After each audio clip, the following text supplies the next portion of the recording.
Welcome to Lantern Community Primary School. My name is David Lawrence. I'm principal here. I've been here for about 12 years. In fact, it's my 12th anniversary this January, and I've been head here for about 2.5 years. We're standing in the entrance hall here. This is in lieu of one of our normal tours we would do at this time of year, but unfortunately we can't do that because of COVID-19. So the first thing to say is, as you come in through the main security doors, over on this side of the building is where the preschool is. We're not here to talk about preschool, but what we're going to do is going to show you some of the things that children experience when they're at school. So if you follow me this way, we're going to go into the dining hall. So this dinner hall is actually used mainly for, as you can see, dinners. It's a bit different at the moment because of COVID-19.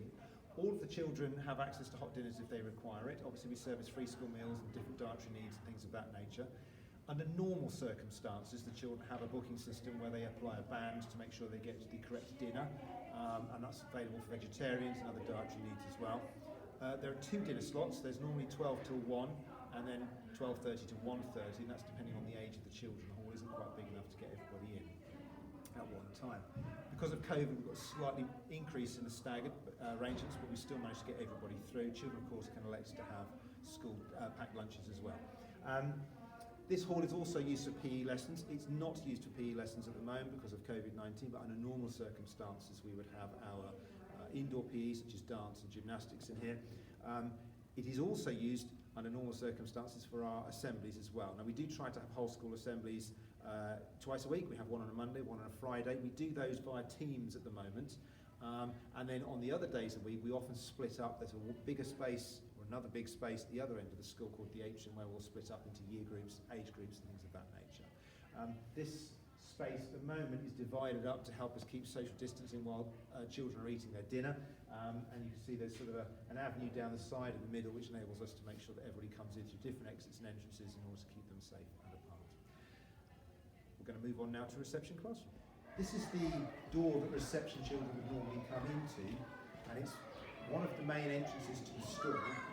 At the moment they're coming in through their classroom entrances, but this is the door that reception children would normally use. Now every day at delivery and drop-off, the teachers are outside waiting to allow the children to come into the school through their entrances and exits.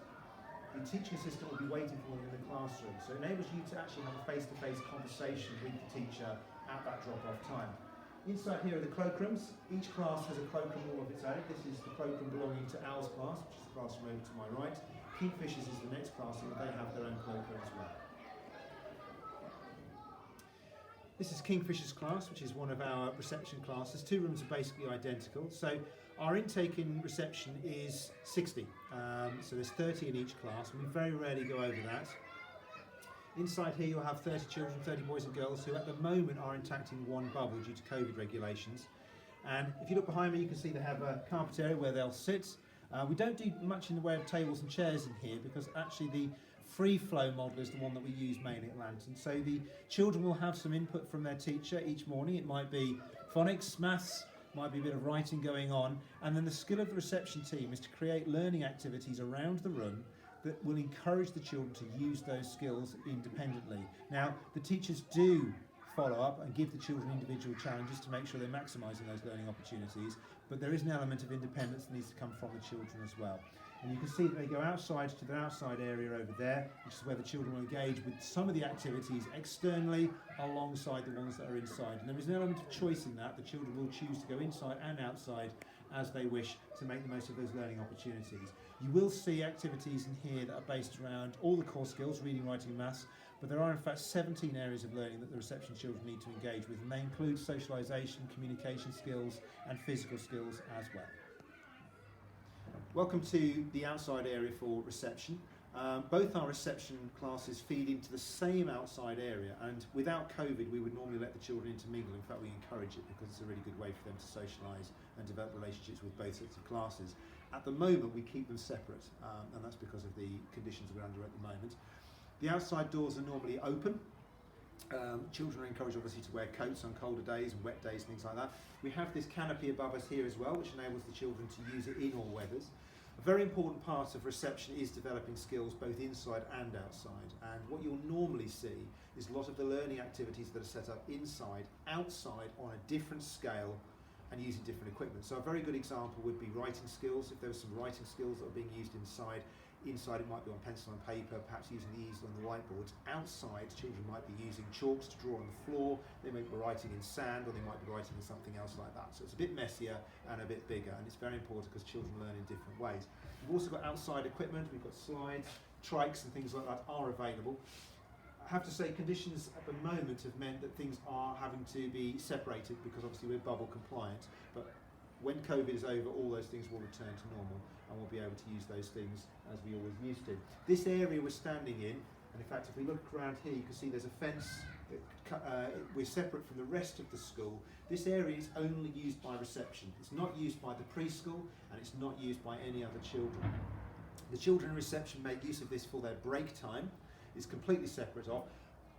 When we haven't got COVID, normally at lunchtime we do allow the reception children to integrate onto the other playgrounds. At the moment, because we're bubble compliant, this is their play area and it's very safe and intact, staffed by reception staff. So what we're going to do is we're going to go back inside now. We're going to have a look and see where they go when they go into year one. Just before we go inside, I just wanted to show you the other part of the outside area. So this is the reception outside area, and the other side of the lollipop fence, as the children call it, is what we call the front playground. So this normally is the playground used by the younger year groups at break and lunchtime. Now it is divided up because of COVID regulations at the moment. There is actually a line drawn forwards and backwards, left and right on the playground, so children in different areas. Now the reception children would go out and use that at lunchtime when it's not COVID time. They're in here at the moment because of COVID restrictions, but that is an area they would normally go and use.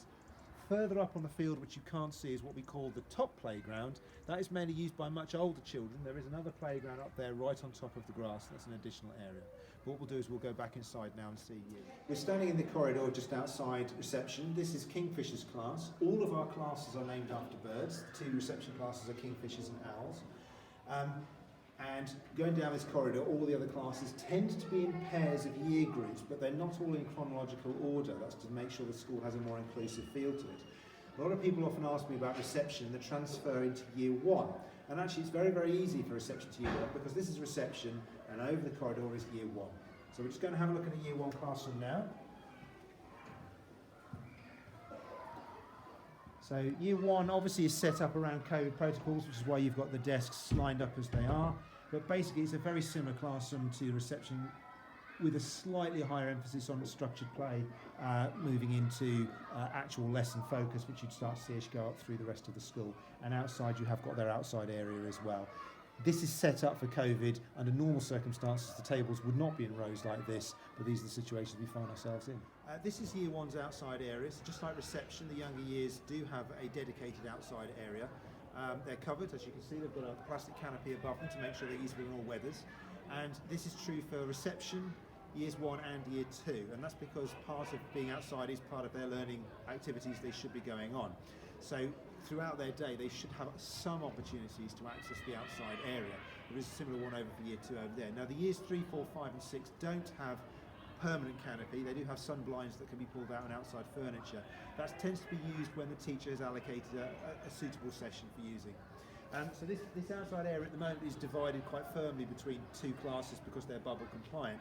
But under normal circumstances, when COVID isn't such a pressing matter, that will then just be one outside area. Over to my left-hand side over here is what we call the back playground. This is the playground that's mainly used by some of the middle years in Key Stage 2. And you'll see just to the other side, you'll see the covered area there, which is year two's outside area as well. So this area in the middle is the playground, but the bits along the side is really mainly used for curriculum development and using the outside area. There is a smaller field over to my left-hand side, which was donated by Ely College relatively recently. It's not been used at the moment because it's the winter, but that is an additional space that the children have inherited, and we are going to be developing a garden and things on it. So this is Harriet's class. It's an example of one of our Key Stage 2 classes. The children in here they turn 11 this year, and they're in their last few months actually with us at Lantern. So they've been on the whole journey right through from reception right up, most of them. At the moment, as you can see, we're in COVID protocols, so we've got the children set up on desks all facing the front. They have the same seats all the time. This obviously isn't how it would normally be set up, and there would be a lot more fluidity around groupings and where children would sit when it wasn't COVID. They will of course do their normal set of subjects, so they'll do their reading, their writing, their maths, all the usual topic subjects, and also DT, things of that nature as well. So this is just a good example, which I thought I'd share with you, of Key Stage 2. One of the things I get often asked is about the children getting lost in the school. You actually find that Lantern's a very easy building to get around. It's just 2 corridors.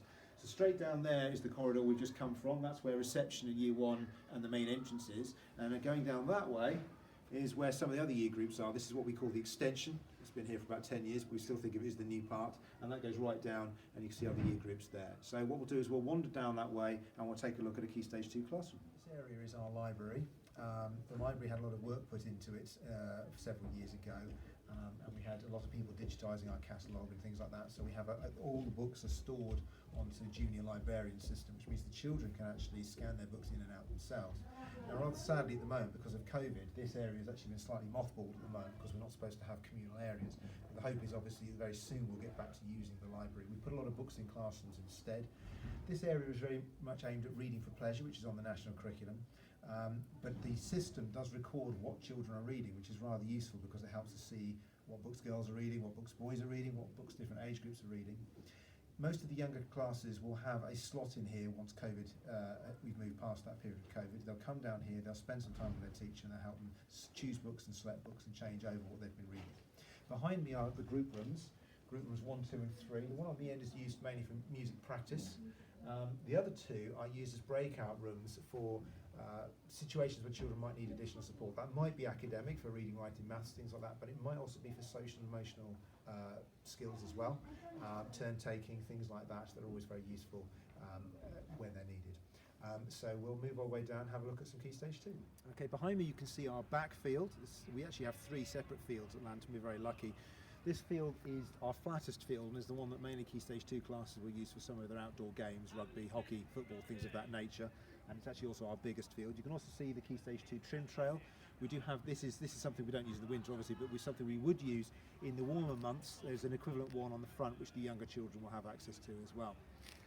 Over to my right over here we've got the mobile. Now the mobile classroom is one of our places that we will host our wraparound care. So Lantern does actually offer wraparound care for to support families. Breakfast Club starts at 7:30 in the morning and runs right through to the start of the school day, and the children will go in from there to their class to start their day. It also picks up at the end of the school day. Now at the moment we've got staggered times because of COVID, but the normal school situation runs, so even if there is a slight staggering of the finishing of the day, the children are picked up from there by their wraparound care in the afternoon if that's what's required, and they can stay there right through to 6 o'clock. Now obviously there are fees involved in that, but extremely competitive. At the moment it's being completely bubble compliant and it's very COVID safe. The children are still accessing it as they did before lockdown, and if that's something you're interested in, then obviously you can ask for details at the office. What we're going to do in a moment now is just going to go over and I'm going to show you Forest School. Okay, so we're standing now in our Forest School area.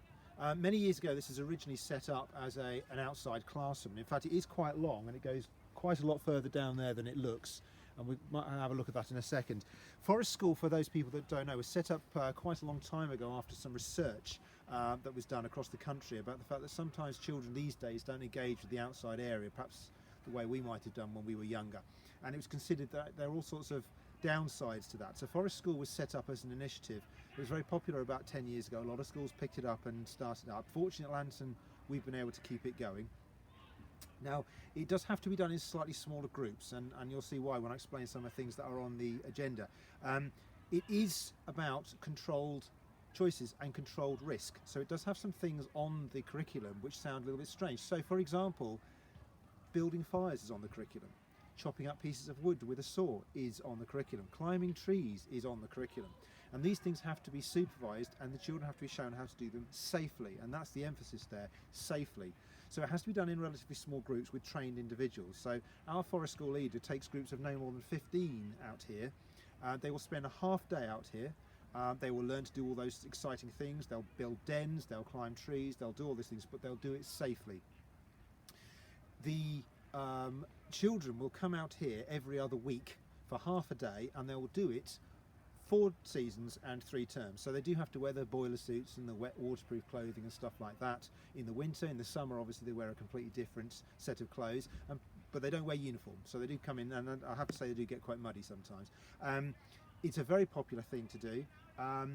However, there are costs involved, which means we have to limit how many year groups we do it. So Gosling's preschool come out to do Forest School every Monday morning for half a day.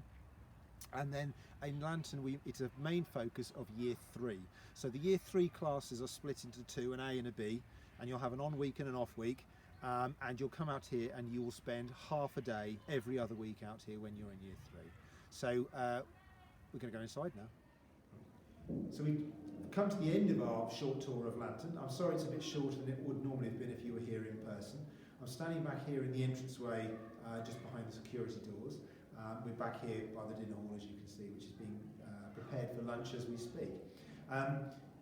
We're a very friendly school. If I haven't answered your questions, and I'm sure I haven't, you must feel free to get in touch with us. Office email is office@lanternprimary.org, or you can obviously call our school number, which is available on our website. Please make contact. We will try to answer whatever questions you've got, and we look forward to seeing you and your children in September. Thank you very much. Bye-bye.